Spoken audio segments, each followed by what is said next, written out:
So today we'll talk about triangles now.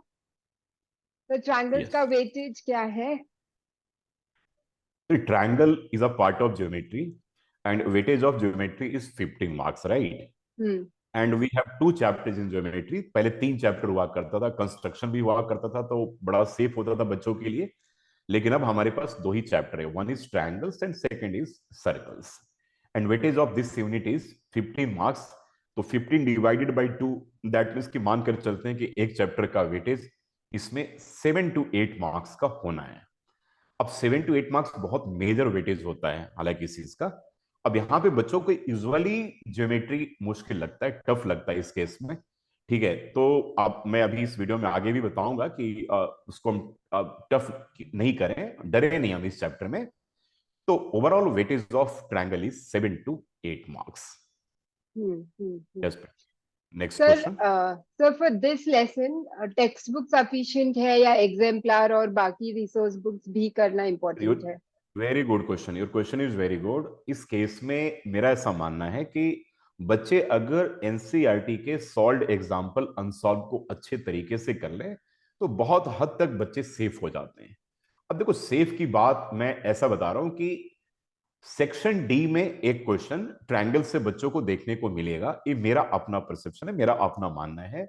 और section D में अगर एक क्वेश्चन आ गया तो वो 5 मार्कर क्वेश्चन आ गया है ना.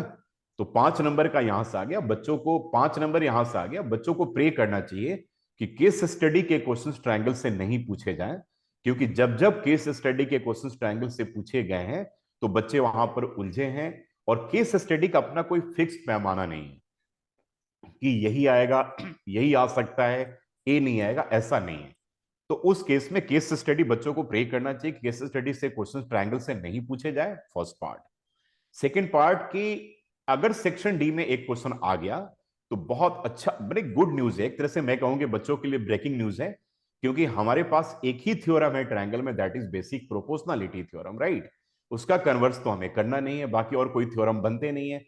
तो उस केस में जो मैक्सिमम चांसेस है, जो प्रोबेबिलिटी ज्यादा जो है, वो है कि एक थ्योरम बीपीटी पेपर में आएगा. और उस बीपीटी के साथ बोले तो बेसिक प्रोपोर्शनलिटी थ्योरम, बच्चों को यह भी हमें बताना है कि आपको पेपर में कहीं भी बीपीटी वर्ड नहीं यूज करना है. बीपीटी का मतलब तो बद्री प्रसाद तिवारी भी होता है ना. तो ऐसा नहीं कि यूजिंग बीपीटी थ्योरम हम लिख रहे हैं, ठीक है, तो कभी नहीं लिखे. वहां पर एग्जाम में बेसिक प्रोपोर्शनलिटी थ्योरम ही लिख करके आए. तो और इसके स्टेटमेंट को भी जरूर याद कर लें. सीबीएसई बोर्ड के पेपर में ऐसा भी आ सकता है कि state and prove basic proportionality theorem. तो अगर बीपीटी थ्योरम पेपर में आ गया तो 3 to 4 मार्क्स उसका वेटेज होगा. उसके साथ 1 या 2 नंबर का एक राइडर क्वेश्चन होगा. तो total this chapter will be safe in that case. 1 या 2 नंबर का क्वेश्चन आपके अगर बीपीटी से फाइंडिंग वैल्यूज वाले क्वेश्चन आ जाए या 2 मार्कर में, उस केस में अगर एनसीईआरटी का या बाहर से भी अगर पूछा जाए बहुत सिंपल क्वेश्चन आएगा.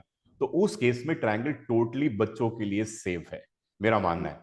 तो हमें प्रे करना चाहिए कि बीपीटी थ्योरम एक आ जाए तो ट्रायंगल चैप्टर पूरा सेफ है. नहीं तो ट्रायंगल में घुमाने के लिए एग्जामिनर के पास बड़े सारे मसाले हैं, ठीक है. वो कहीं से कुछ देख करके ट्रबल में डाल सकते हैं.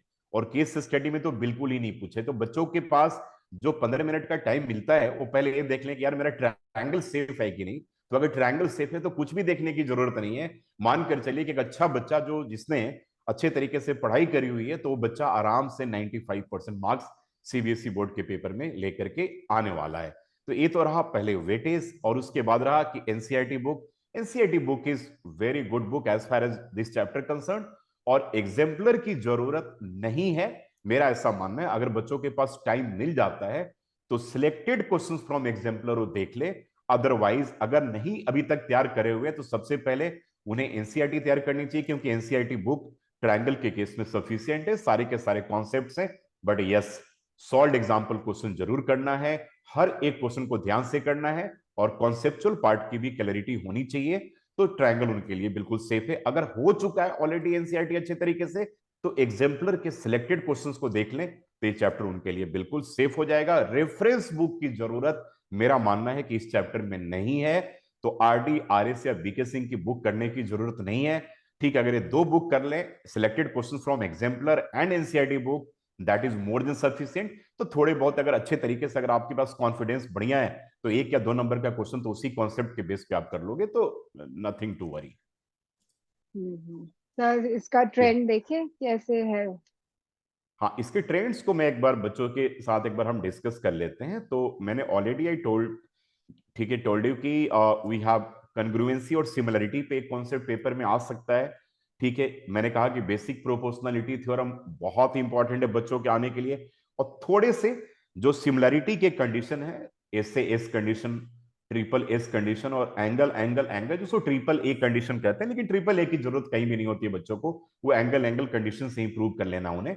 तो तीन एंगल दिखाने की कहीं भी कोई जरूरत नहीं है। कन्ग्रुएंसी में और सिमिलरिटी में क्या डिफरेंस है, क्या सिमिलरिटी है दोनों में, इस कॉन्सेप्ट के ऊपर भी क्वेश्चन एक बार उनको देख लेना चाहिए, क्योंकि एमसीक्यू में 1 नंबर का क्वेश्चन यहां से भी पूछा जा सकता है, क्योंकि कन्ग्रुएंसी का ही एक तरह से मैं मानूं कि बड़ा भाई है सिमिलरिटी। ठीक है, क्योंकि कन्ग्रुएंसी में भी सिमिलरिटी का बहुत हद तक वो साइन होता है। थोड़ा सा इसके बीच में क्या सिमिलरिटी है, क्या डिसिमिलरिटी है, बच्चों को एक बार जरूर देख लेना चाहिए। और NCERT book is totally safe और selected questions from NCERT exemplar problem. बाकी जैसा कि आपने पूछा कि इंपॉर्टेंट क्वेश्चन क्या है सीबीएसई बोर्ड के लिए, तो नोबडी कैन गेस कि इस पेपर में क्या जाएगा। हाँ, यह गेस कर सकता हूं कि अगर कोई भी थ्योरम आएगा तो that will be always and always basic proportionality theorem आएगा। लेकिन कौन सा क्वेश्चन अगर आ सकता है पेपर में, तो मेरा ऐसा मानना है कि एनसीईआरटी बुक को कर लें। तो ट्रेडिशनल अगर 3 मार्कर में कोई क्वेश्चन अगर ट्रायंगल से आता है तो एनसीईआरटी बुक से बिल्कुल पूछा जाएगा। तो बच्चे सेफ हैं, और टाइम अगर उनको मिलता है तो एग्जाम्पलर के सिलेक्टेड क्वेश्चंस को भी जरूर बच्चे देख लें। Thank you so much sir. Welcome, thank you so much again.